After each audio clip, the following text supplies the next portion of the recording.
Year 2017. Target Julian Assange, the founder of WikiLeaks. Location Ecuadorian Embassy, London. Objective मारना या पकड़ना.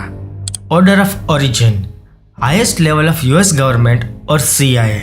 Normal तौर पे ऐसे टारगेट को पकड़ना आसान होता, बस घर जाने या कॉफी लेते वक्त मार दो. लेकिन प्रॉब्लम यह थी कि असांज ये सब कुछ पिछले 5 साल से नहीं कर रहा था. जूलियन असांज लंदन के एक्वाडोरियन एम्बेसी में छिपा हुआ था. उसे वहां मारना या पुलिस भेजना इंटरनेशनल लॉ के खिलाफ होता और एक डिप्लोमेटिक डिजास्टर बन जाता. तो CIA ने एक नया प्लान बनाया. उन्होंने एम्बेसी के अंदर ही किडनैप करने का सोचा. लेकिन अगर अमेरिका ओपनली एम्बेसी के अंदर घुसता तो दुनिया भर के सामने उनकी बेइज्जती हो जाती. तो उसने प्लान चेंज किया. असांज को ब्रिटेन के हवाले कर दो. पर अब भी एक रिस्क था. ब्रिटेन उसे वापस यूएस भेजेगा या नहीं. जब कुछ काम नहीं आया तो CIA ने एक और खतरनाक प्लान बनाया. बाकी दुनिया के लिए ये इम्पॉसिबल लगता है, लेकिन CIA के लिए ये सोचना नॉर्मल है. इंटरनेशनल लॉ के अगेंस्ट जाके असांज को मारना. पॉइजन, स्नाइपर, एसासिन सब कुछ कंसिडर किया. लेकिन तब एक और प्रॉब्लम आ गई. रसिया को समझ आ गया कि CIA असांज को मारना चाहती है, तो उन्होंने उल्टा प्लान बनाया, असांज को छुपा के रसिया ले जाने का. उनका मानना था कि यह एक डिप्लोमेटिक विन होगी, जैसे एडवर्ड स्नोडेन के केस में हुआ था. रसिया को एक और बार यूएस को एम्बेरस करने का मौका मिलता. और CIA को जैसे ही रशियन प्लान का पता चला तो उन्होंने एसासिनेशन प्लान कैंसिल कर दिए और सोचा कि अगर रसिया उन्हें निकालता है तो उसे कैसे रोका जाए. अगर रसिया असांज को कार के थ्रू निकालता तो CIA कार क्रैश करके गन फाइट करने के लिए रेडी थी. अगर प्लेन के जरिए ले जाने की कोशिश होती तो ब्रिटिश पुलिस प्लेन के व्हील्स को शूट कर देती. और अब ये एक इंटेलिजेंस रेस बन गई थी. US, UK और रसिया सब जूलियन असांज तक पहले पहुंचने की कोशिश कर रहे थे. एक पॉइंट पर एम्बेसी के आसपास हर इंसान किसी न किसी इंटेलिजेंस एजेंसी के लिए काम कर रहा था, चाहे वो स्ट्रीट स्वीपर हो, पुलिस ऑफिसर हो या फिर सिक्योरिटी गार्ड ही क्यों ना हो.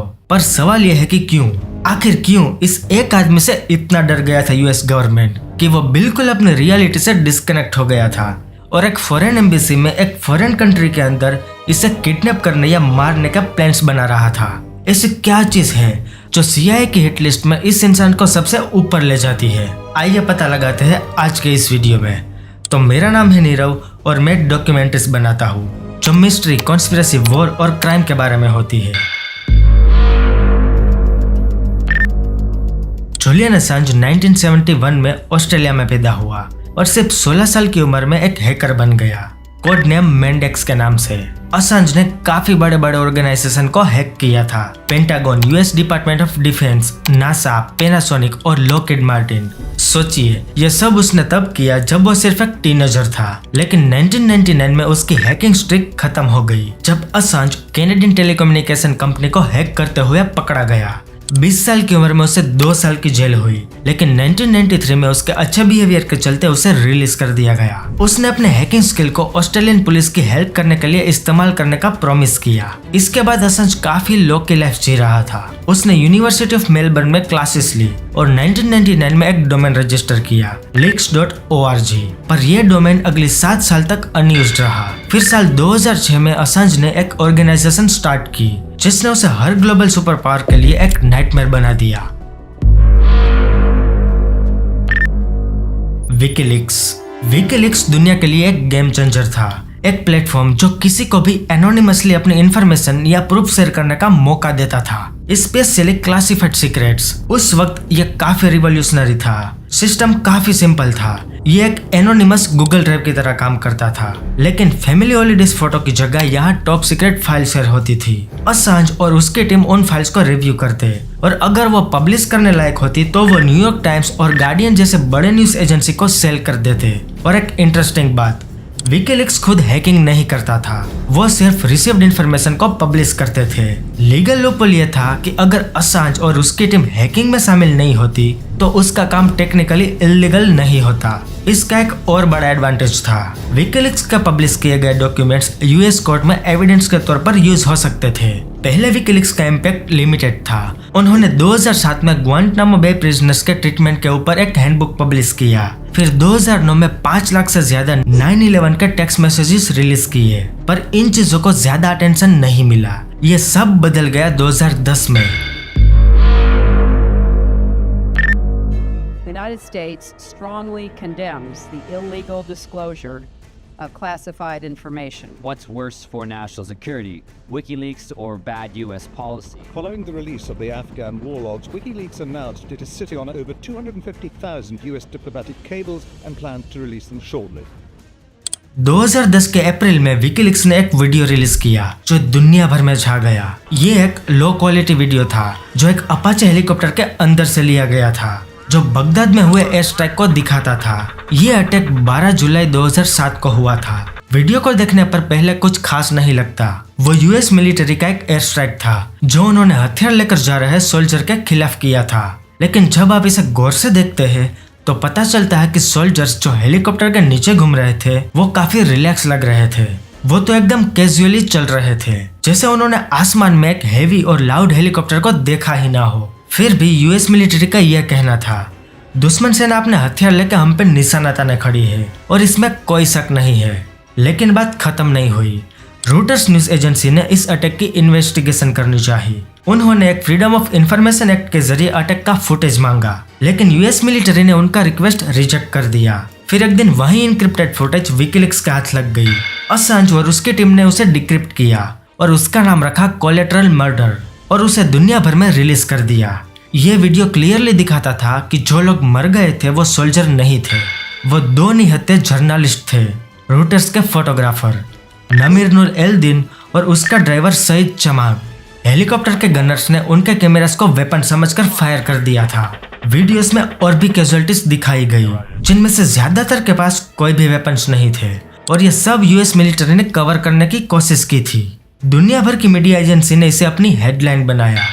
Blasting the release of over 90,000 U.S. military records. It came from an organization that didn't exist 5 years ago, WikiLeaks.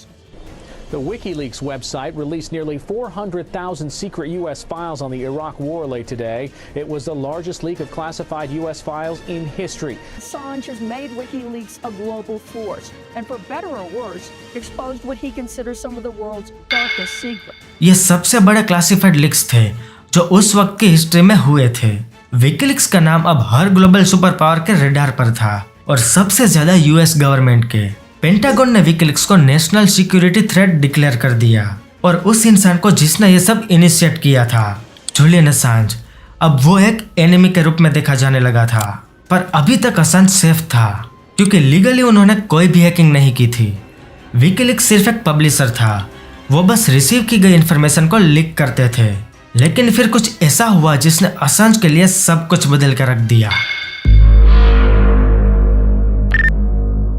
अगस्त 2010 में जूलियन असांज स्वीडन गया विकीलीक्स के लिए सपोर्ट बिल्ड करने के लिए। कोलेटरल मर्डर वीडियो के बाद उसे लग रहा था कि यूएस उसके खिलाफ बदला ले सकता है, इसलिए वो स्वीडन से प्रोटेक्शन लेना चाहता था। लेकिन सितंबर में काफी सीरियस ट्विस्ट आया। स्वीडिश पुलिस ने असांज के अगेंस्ट सेक्सुअल असॉल्ट का अरेस्ट वारंट इश्यू कर दिया। उस वक्त असांज यूके में था।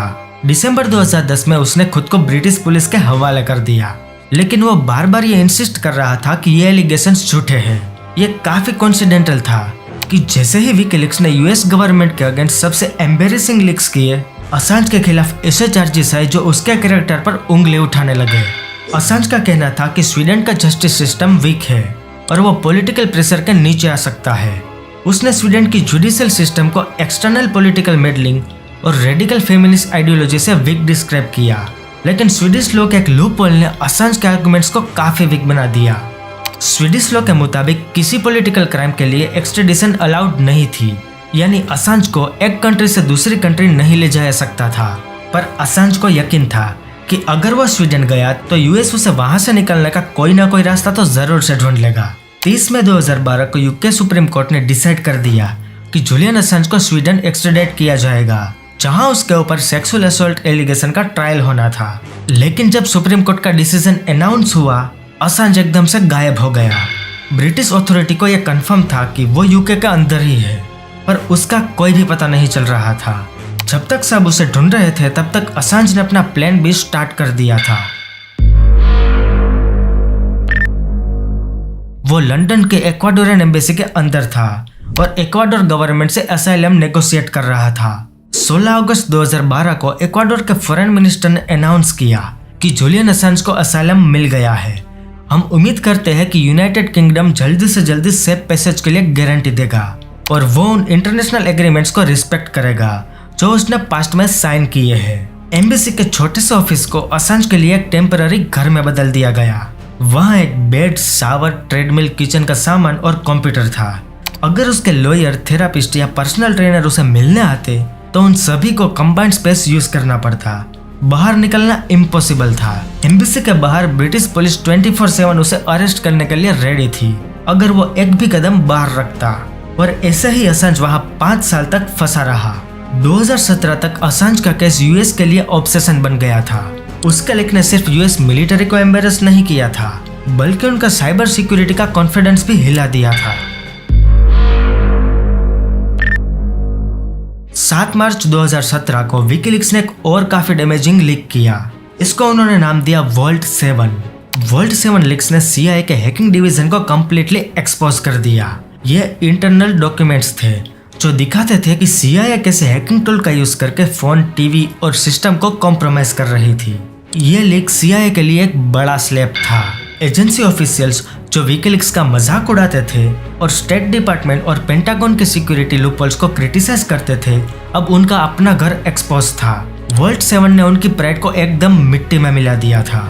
CIA ने डिसाइड किया कि अब रिवेंज लेना जरूरी है और उनका एक ही टारगेट था, जूलियन असांज।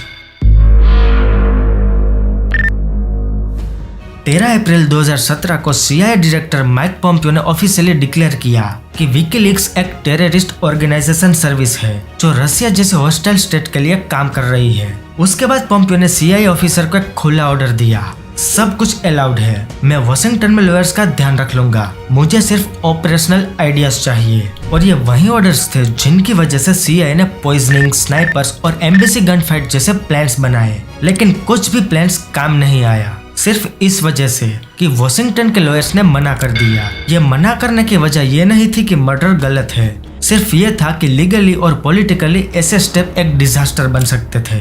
ये दुनिया के लिए एक ग्लोबल स्कैंडल बन जाता अगर असांज को मार दिया जाता।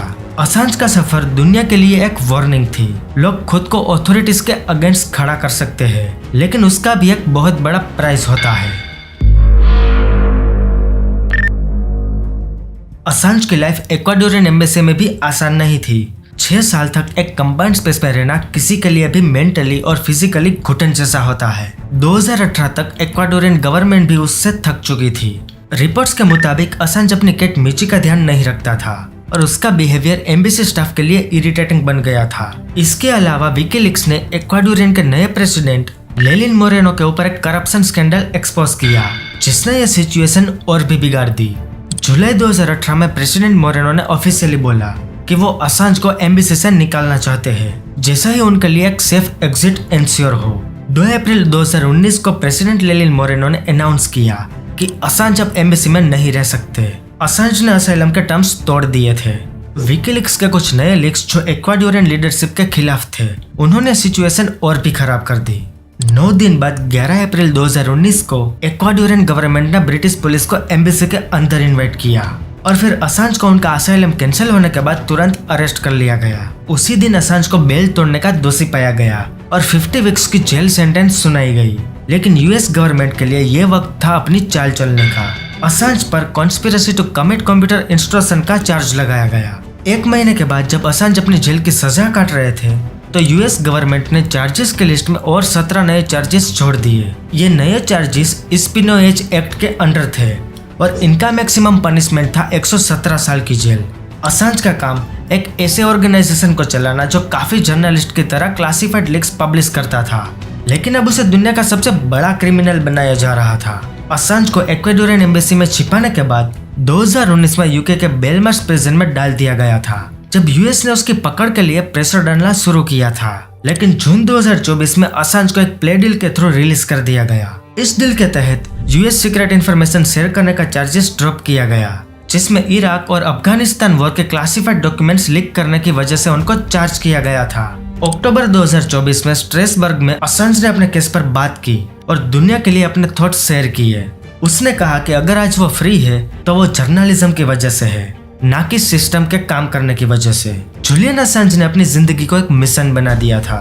और उसने दुनिया को बता दिया कि किस तरह एक इंसान सिस्टम को चैलेंज कर सकता है। लेकिन अब सबके दिमाग में सिर्फ एक ही सवाल है, आगे चल के असांज का रोल क्या होगा।